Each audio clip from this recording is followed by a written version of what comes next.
Simpo TV kembali hadir bersama saya Sri Dewi Andayani dalam berita pilihan selama sepekan. Jelang libur Nataru 2023, polisi siap gelar operasi lilin. Resmi dilantik jadi Panglima, Jokowi beri sejumlah pesan kepada Laksamana Yudo Margono. Antisipasi banjir, Pemkot Jakarta Barat mengeruk kali penghubung dan bongkar bangunan liar. Pemerintah siapkan skema antisipasi jelang libur Natal 2022 dan Tahun Baru 2023. Jelang Natal, harga daging sapi dan ayam melonjak drastis. Berikut berita pilihan selengkapnya.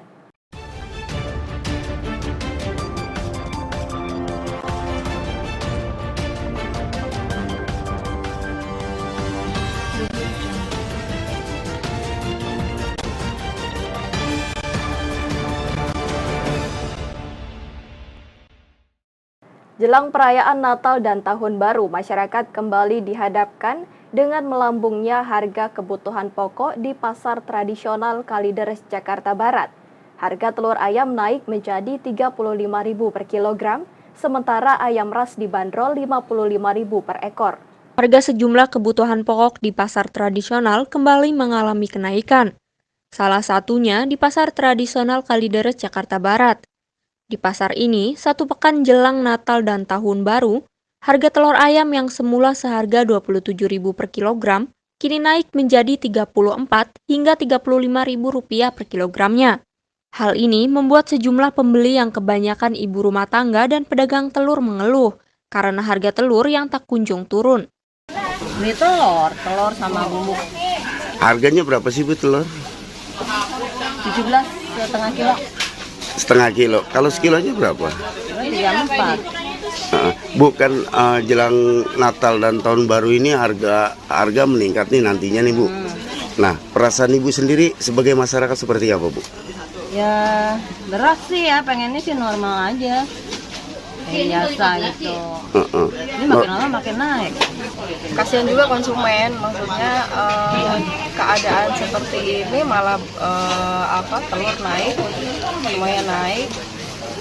Jadi meresahkan aja buat kita semua gitu. Kalau bisa mah normal aja gitu harganya. Beli apa Bu? Telur Harganya berapa Bu?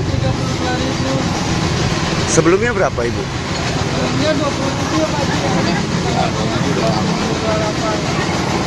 Bu, memberatkan gak sih dengan harga yang naik ini telur? Ya sedikit memberatkan. Seperti apa memberatkannya? Otomatis uang belanja nambah lagi. Tak hanya telur, namun ayam ras yang semula seharga Rp50.000 per ekor, kini naik menjadi Rp55.000 per ekornya. Hal ini berdampak terhadap sepinya penjualan ayam akibat daya beli masyarakat yang menurun. Bu, harga ayam berapa sih? Ayam harga biasa jualnya 50. Kalau sekarang udah jadi 55. Naik. Naiknya berapa? Naiknya 5.000. 3.000 sih dari sononya mah. Bu, berpengaruh nggak sih dengan kenaikan ini? Pengaruh banget, yang belanja juga susah jualnya juga karena yang mahal, daya beli masyarakat tahu sendiri kan sekarang mah. Harapan Ibu apa?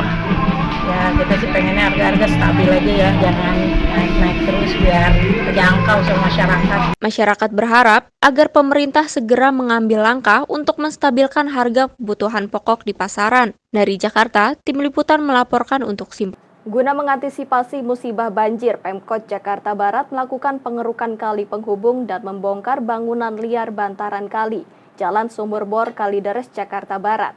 Selain mengerahkan ratusan personil gabungan, Pemkot Jakarta Barat juga turut mengerahkan alat berat. Seperti inilah kondisi pengerukan kali penghubung di kawasan Sumur Bor Kalideres, Jakarta Barat. Sejumlah petugas gabungan dari Sumber Daya Air, PPSU, serta UPK Badan Air Pemkot Jakarta Barat melakukan pengerukan kali penghubung yang menuju ke Kali Mukefar. Tak hanya pengerukan, namun petugas gabungan ini turut membongkar sejumlah bangunan liar yang berada di bantaran kali ini. Hal ini dilakukan untuk mengantisipasi musibah banjir yang bersumber dari luapan air kali. Saya sih sangat setuju sekali karena posisi kali kan sangat dangkal. Supaya genangan air di daerah sini cepat surut. Di sini jangan suka banjir gitu. Air baru hujan sebentar aja udah banjir. Saya pengen dibenahin cepet-cepet biar dirapiin gotnya, biar agak gedean gitu, biar rapi. Saya juga khawatir juga sama cucu, kalau misalnya ada motor lewat masuk ke dalam rumah saya.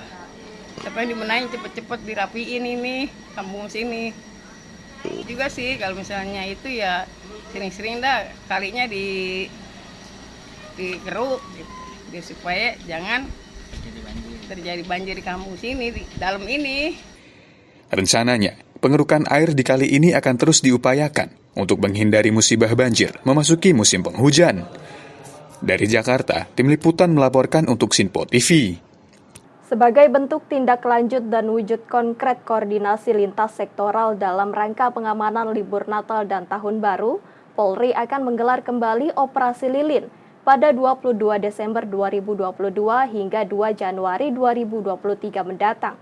Sebagai bentuk tindak lanjut dan wujud konkret koordinasi lintas sektoral, dalam rangka pengamanan libur Natal dan Tahun Baru, Polri akan menggelar kembali Operasi Lilin yang akan dilangsungkan mulai dari 22 Desember 2022 hingga 2 Januari 2023 mendatang.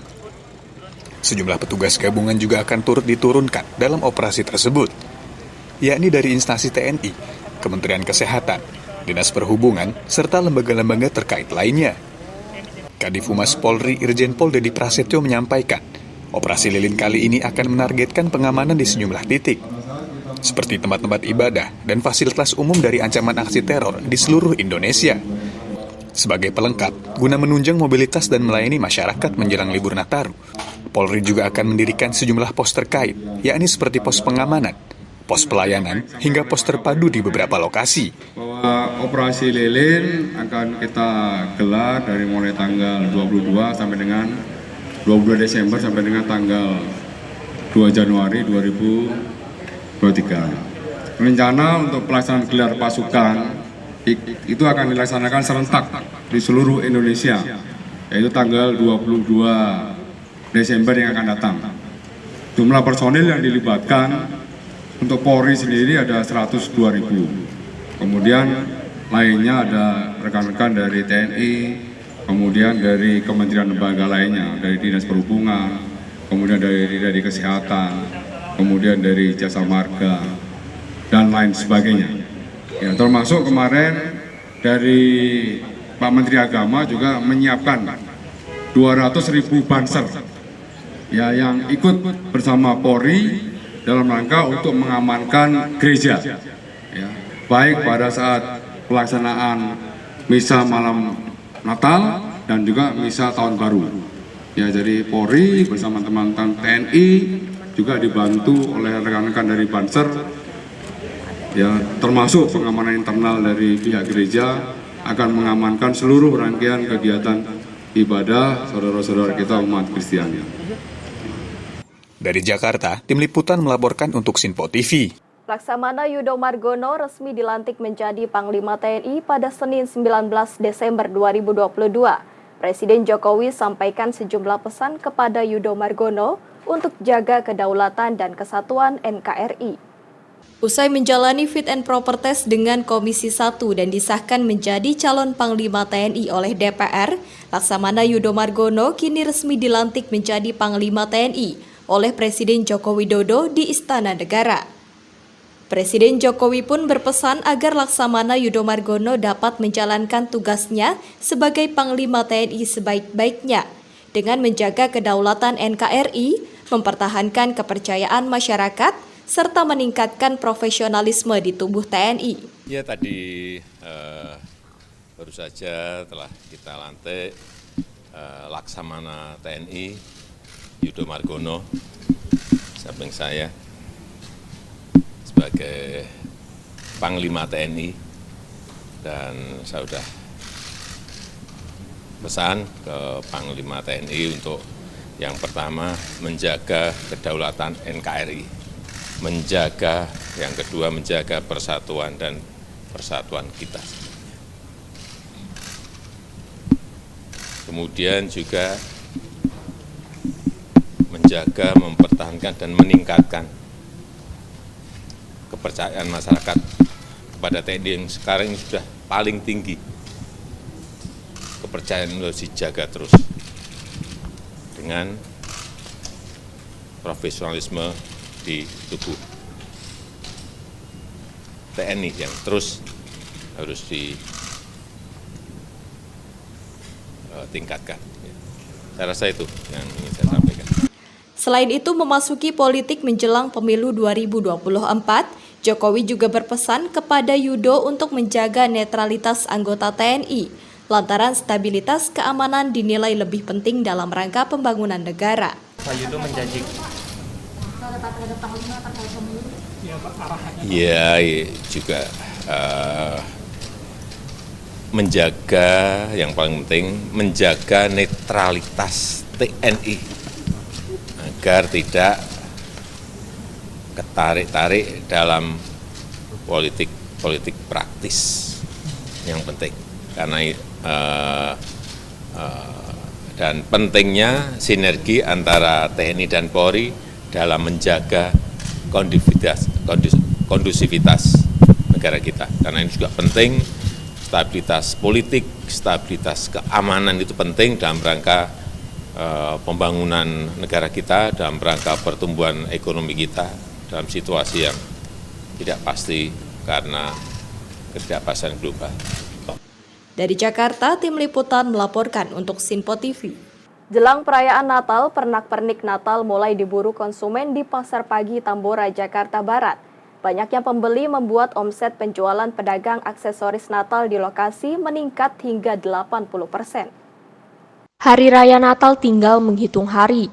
Momentum perayaan Hari Besar umat Kristiani ini tak lepas dari hiasan pohon Natal yang menjadi ikon perayaan Hari Besar tersebut. 5 hari jelang perayaan Natal, Pasar Pagi Tambora, Jakarta Barat yang menjual beraneka ragam pernak-pernik Natal mulai diburu masyarakat yang akan merayakan. Beraneka ragam aksesoris hiasan Natal dari pohon, lampu, topi, kaos kaki, perhiasan dinding, dan ornamen lainnya tersedia di sini, di mana konsumen dapat membelinya di kisaran harga dari puluhan ribu hingga jutaan rupiah disesuaikan dengan selera dan budget konsumen itu sendiri. Tentu saja momentum ini menjadi keberkahan tersendiri bagi pedagang di lokasi, di mana banyaknya pembeli yang datang silih berganti membuat penjualan pedagang meningkat pesat, hingga omset penjualan mereka meningkat pesat hingga 80% dibanding tahun kemarin yang penjualannya mencapai angka 50%. Lengkap dan harga terjangkau menjadi referensi dan pertimbangan konsumen untuk berbelanja di sini. Ada sih. Berapa persen mas peningkatannya mas? Ya sekitar 80% lah. 80%, 90%. Mas, ini yang harganya di sini dari harga berapa sampai harga berapa sih? Kalau di sini sih kita ada diskon, misalkan dari harga 40 jadi 20.000 gitu, dari mulai aksesoris, bola-bola kayak gitu. Harganya dari harga berapa sampai harga paling tinggi berapa mas? Paling tinggi ya ada yang 1.700.000, 1.250.000. Kalau paling rendah, paling murah? Rendah ya ada yang 7.500, kayak kaos kaki kan, aksesoris buat pohon Natal. Ini meningkatnya dari sejak kapan mas? Dari tahun kemarin sih. Sudah meningkat ya? Paling banyak diburu oleh pembeli apa sih mas di sini mas? Bola-bola sih kita. Oh bola-bola, aksesoris Natal kayak gitu, pernak-pernik. Natal hari ini? Ya aksesoris Natal lah tuh, banyak tuh, pohon-pohon, topi Natal, aksesoris semuanya Natal. Setiap tahun memang nyarinya di sini atau seperti apa Tan? Hampir setiap tahun. Alasannya Tan? Alasannya ya banyak yang dilihat. Ya harganya standar lah, biasa sama. Oke. Cuma banyak aksesorisnya aja, lebih banyak di sini lah. Variatif ya? Iya. Tante, kalau untuk harganya sendiri untuk tahun ini seperti apa sih? Harganya standar lah, biasa. Nah, untuk menyambut Natal ini apa persiapannya selain pernak-pernik ini Tante di rumah? Persiapannya ya banyak lah. Udah siap ya pasti ya? Diperkirakan penjualan pernak-pernik Natal ini akan terus meningkat hingga H-3 menjelang Natal. Dari Jakarta, Tim Liputan melaporkan untuk Simpo TV. Upacara serah terima jabatan Panglima TNI Laksamana Yudo Margono telah dilaksanakan di Mabes TNI Cilangkap pada Selasa 20 Desember 2022. Dalam sertijab, Andika Perkasa menyerahkan jabatannya kepada Laksamana Yudo Margono sebagai Panglima TNI yang terpilih. Berikut laporan langsung reporter Simpo TV Jihan Nabila.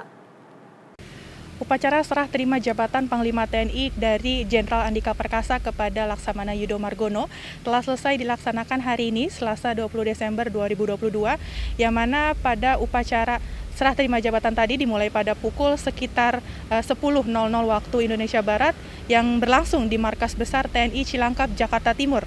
Yang mana juga tadi dalam acara ini juga turut dihadiri langsung oleh Kepala Staf TNI Angkatan Darat, lalu juga ada Kepala Staf TNI Angkatan Udara, Kapolri Jenderal Listio Sigit Prabowo, tadi juga terlihat Menteri Pertahanan Prabowo Subianto atau yang akrab disapa Pak Bowo, dan juga ada Wakil Ketua DPR RI Muhaimin Iskandar dan juga Ludwig F. Paulus, serta perwakilan dari anggota Komisi 1 DPR RI dan juga sejumlah purnawirawan terlihat hadir pada acara serah terima jabatan Panglima pada hari ini.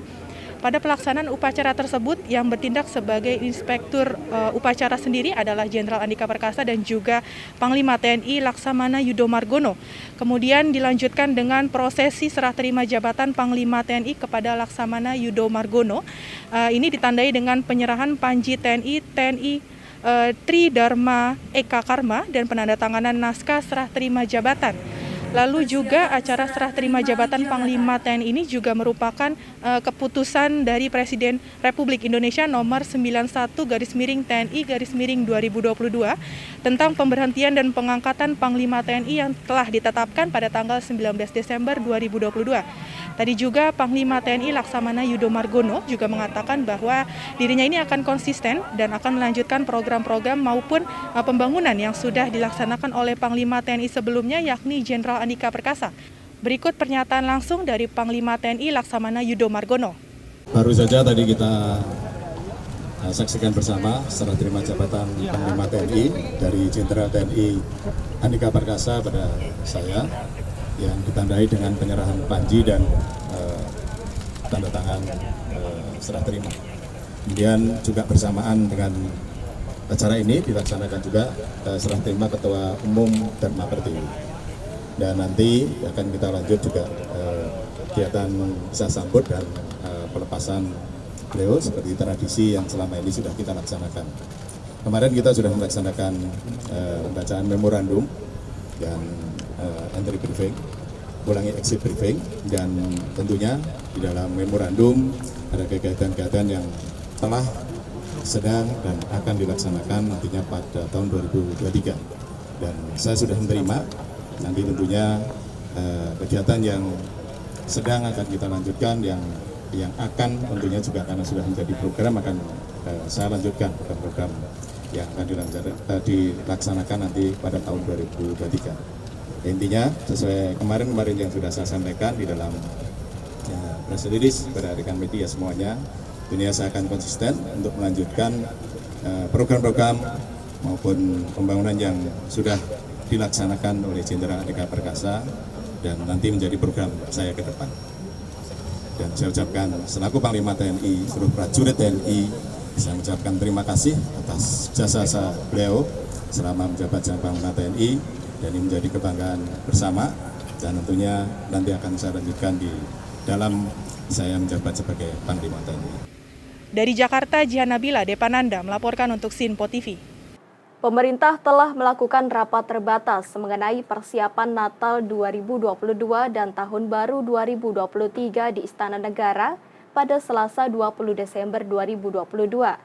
Dalam rapat terbatas, Presiden Jokowi meminta seluruh jajarannya untuk mengatasi potensi lonjakan mobilitas masyarakat jelang Nataru.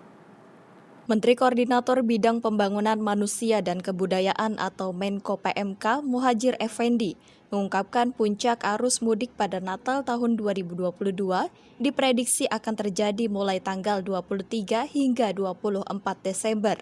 Sedangkan untuk Tahun Baru 2023, puncak mobilitas diperkirakan baru akan terjadi pada tanggal 30 hingga 31 Desember 2022. Muhadjir mengatakan dalam rapat terbatas, Presiden Jokowi telah meminta kepada seluruh jajarannya untuk memastikan agar perayaan Natal dan Tahun Baru dapat berjalan dengan tertib dan aman. Kesiapan tersebut dimulai dari mengatur lalu lintas, ketersediaan bahan pokok, serta ketersediaan bahan bakar minyak atau BBM selama libur Nataru. Tak hanya itu, Menko PMK juga memastikan bahwa seluruh jajaran pemerintah siap untuk melaksanakan arahan Presiden Jokowi dalam menghadapi perayaan Natal dan Tahun Baru dengan rasa aman. Perlu saya sampaikan bahwa persiapan Nataru secara umum sudah siap dan pertemuan-pertemuan koordinasi sudah dilakukan 3 kali sebelum rapat kabinet terbatas ini, yaitu rapat di tingkat eselon 1 itu diprakarsai oleh Kemenko PMK pada tanggal 5 Desember 2022, kemudian rapat koordinasi yang memberikan titik tekan pada masalah transportasi dilakukan oleh Kementerian Perhubungan pada tanggal 13 Desember 2022, kemudian yang terakhir yaitu rapat koordinasi yang lebih menekankan pada aspek ketertiban dan keamanan itu diselenggarakan di Mabes Polri oleh Pak Kapolri tanggal 16 Desember 2022. Kemudian tadi Bapak Presiden memberikan arahan beberapa poin sebelum kita paparkan beberapa masalahnya, yaitu arahan dari Bapak Presiden supaya kita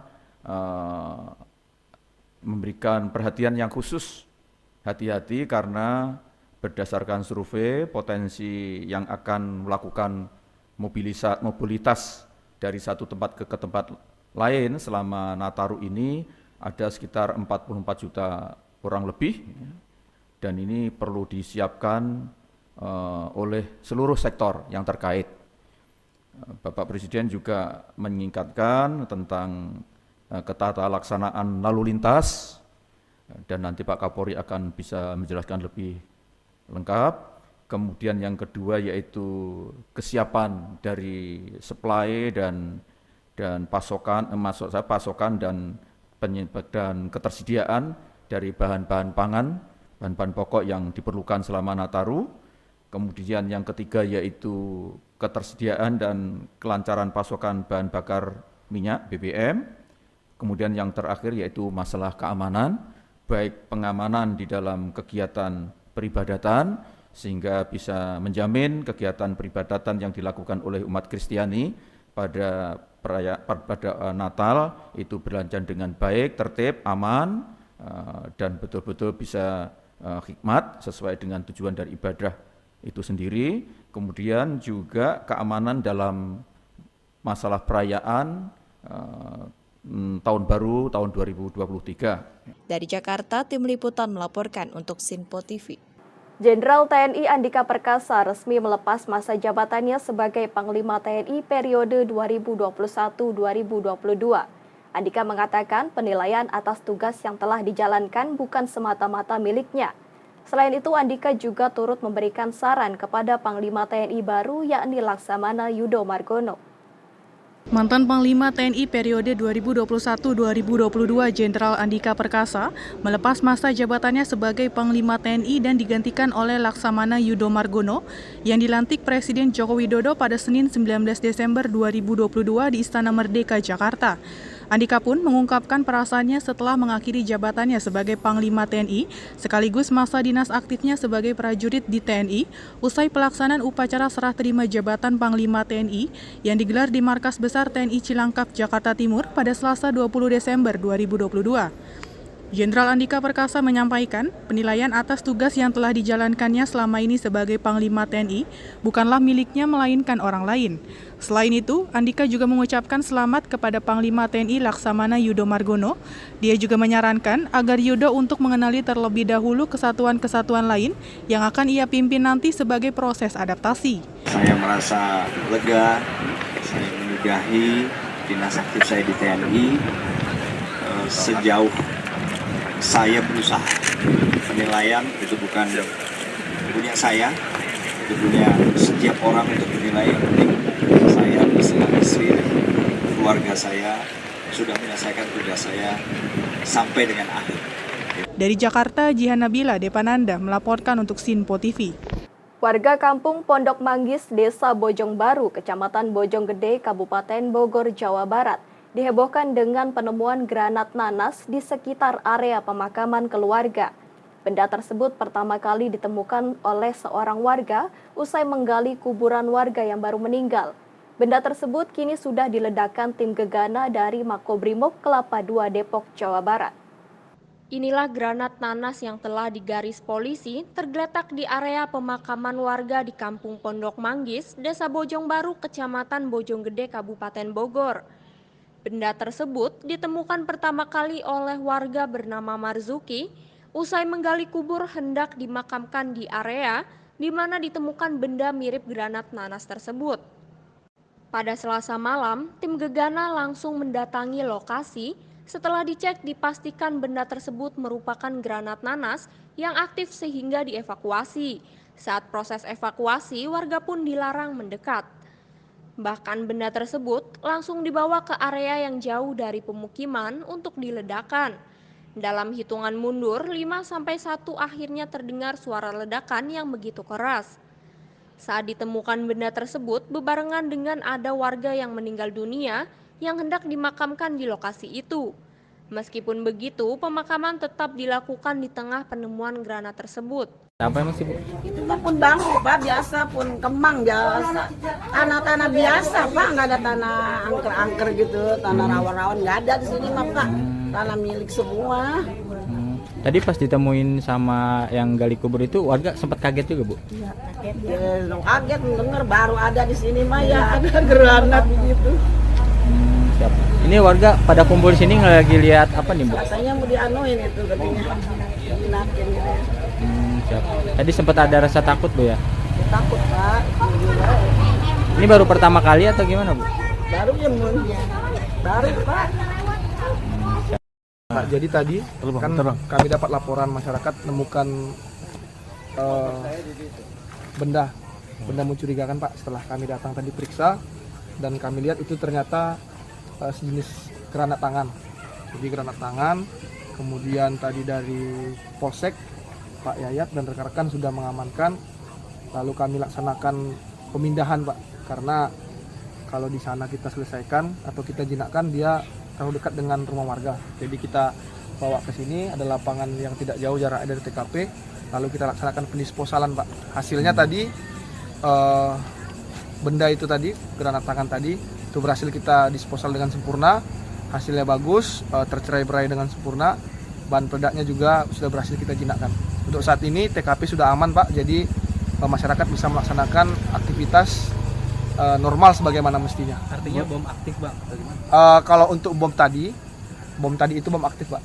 Jadi bom aktif. Untuk secara teknis dia masih bisa meledak.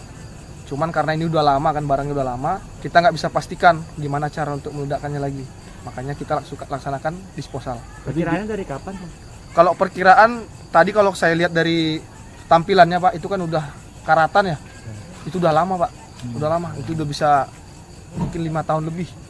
Karena tadi dari bekasnya juga itu kelihatan kayaknya tertimbun di tanah. Itu berarti jenisnya jenis nanas ya? Kalau untuk jenis tadi udah nggak kelihatan lagi, Pak, pasti. Karena dia dari ciri-ciri fisiknya sudah sulit untuk dikenali, Pak. Tapi kalau kami lihat tadi anggota kami, pengamannya semuanya masih ada. Bahan peledaknya juga masih utuh. Jadi masih bisa meledak kapan aja itu, Pak. Tapi dugaan sementara granat apa itu? Kalau dugaan sementara sih dia mirip seperti granat nanas, Pak. Tapi kita nggak bisa pastikan itu jenis apa. Karena udah nggak kelihatan lagi ciri-ciri fisiknya gitu. Terus kalau untuk kawatnya sendiri, fungsi apa tadi kan sempat terlihat kawat ya, ada kawat. Oh iya, Pak. Nah itu seperti apa? Nah itu untuk pengamannya, Pak. Jadi kalau namanya granat kan ada kawat pinnya itu. Jadi kalau itu ditarik, lepas, nah itu meledak dia. Tim gegana baru datang ke lokasi pada Selasa malam untuk melakukan evakuasi selanjutnya. Benda tersebut diledakkan di area terbuka yang jauh dari pemukiman. Diduga benda tersebut berada di lokasi tersebut sudah 5 tahun lebih karena kondisi sudah berkarat. Dari Kabupaten Bogor, tim liputan melaporkan untuk Sinpo TV. 5 hari menjelang perayaan Natal, harga daging sapi dan ayam di Pasar Keramat Jati, Jakarta Timur mulai meroket. Pedagang berharap agar pemerintah dapat menekan harga daging, sementara untuk sayur mayur masih berada di harga normal. Seperti sudah menjadi tradisi, setiap mendekati perayaan Natal dan Tahun Baru, harga kebutuhan pokok mulai meroket. Di Pasar Keramat Jati, Jakarta Timur, harga daging sapi mulai naik Rp10.000. Daging sapi yang sebelumnya dijual Rp120.000 per kilogram, kini naik menjadi Rp130.000. Kenaikan ini sudah terjadi sejak sepekan terakhir. Naik guys, berapa bang? Sekarang 13. Sebelumnya? Udah berapa hari naik bang? 1 minggu. 13 per kilo ya? Itu untuk daging sapi apa? Sapi aja.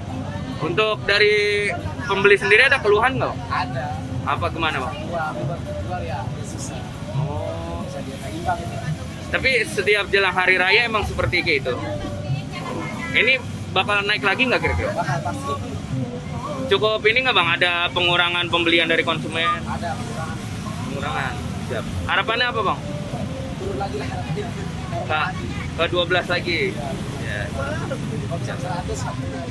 Untuk stabilnya sendiri berapa sih bang? Stabil sih 12 11. Oh, kalau sekarang jadi 13. Siap. Sementara untuk daging ayam, kini naik menjadi Rp28.000 per kilogram. Sebelumnya daging ayam dijual dengan harga Rp25.000 per kilogram. Selain itu, harga ayam per ekor dijual seharga Rp30.000. Pedagang menyebut harga daging ayam maupun sapi akan terus melonjak hingga perayaan Hari Raya Natal dan Tahun Baru. Akibatnya beberapa konsumen pun mengurangi daya belinya. Itu dari kandangnya. Enggak, dari berapa maksudnya Bu? Sebelumnya? Oh, dulunya murahnya 25, 24. Ayamnya papat. Naik-naiknya sekarang 28. Tahu ini bisa 30 kali ya. Tahun baru. Iya. Kalau untuk apa ayam satu itunya per ekor gitu? 30.000 ada. Buat sendiri ayam bakar. Iya. Ada yang 35, buat makan sendiri yang 40, 35. Harganya yang gede. Oh. Berarti dari yang kalau yang per kilo naik ya sekarang jadi 28 ya? 28.000 ya? Bisa naik lagi kali. Ini udah biasa ya Bu kalau mau hari raya ya Bu? Iya, ya begitu.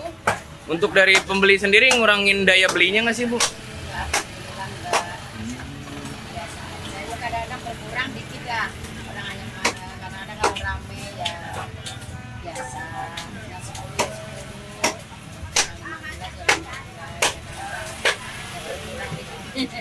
Untuk ininya sendiri Bu, harapannya apa Bu? Supaya ditekan lagi harganya Bu? Diturunin lagi harganya Bu? Nggak bisa nurunin orang dari sore. Iya, maksudnya minta pemerintah nurunin harga apa gimana? Ya, dimut dulu toh Mas. Biasanya begitu. Oh. Kayak daging, kayak itu kalau mahalnya benar-benar ya dimut.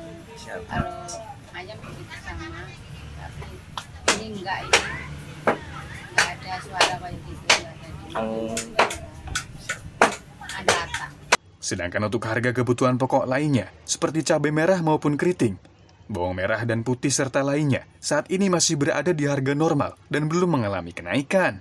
Namun pedagang sayur mayur memprediksi bahwa harga kebutuhan pokok akan naik seiring berjalannya waktu, mendekati Natal dan Tahun Baru. Masih biasa, normal. Masih normal. Untuk cabai berapa Pak? Cabai yang bagus tuh 45. Itu yang merah keriting? Ya, yang rawit. Oh, yang rawit. Untuk yang keriting? Keriting 35. 35. Untuk bawang merah sama putih? Bawang putih biasa. 26. Dan kasing yang 35. Yang bawang merah berapa? Bawang merah 35. 35. Berarti belum ada kenaikan ya? Belum ada. Kira-kiranya ntar mendekati Natalnya bakal ada kenaikan nggak sih Pak? Biasanya ada. Biasanya ada. Oh, tapi itu mengurangi daya beli konsumen nggak? Daya beli berapa jadi berapa gitu? Sebenarnya kalau buatan baru sih enggak ya? Oh, siap. Ini berarti masih standar segini aja Pak ya? Siap. Pedagang berharap agar pemerintah dapat menekan harga kebutuhan pokok kembali normal. Dari Jakarta, Tim Liputan melaporkan untuk Sinpo TV. Demikian berita sepekan kali ini. Tetap saksikan berita terkini di Sinpo TV, Sinpo ID, dan media sosial Sinpo lainnya. Saya Sri Dewi Andayani dan kru yang bertugas pamit undur diri. Selamat berakhir pekan dan sampai jumpa.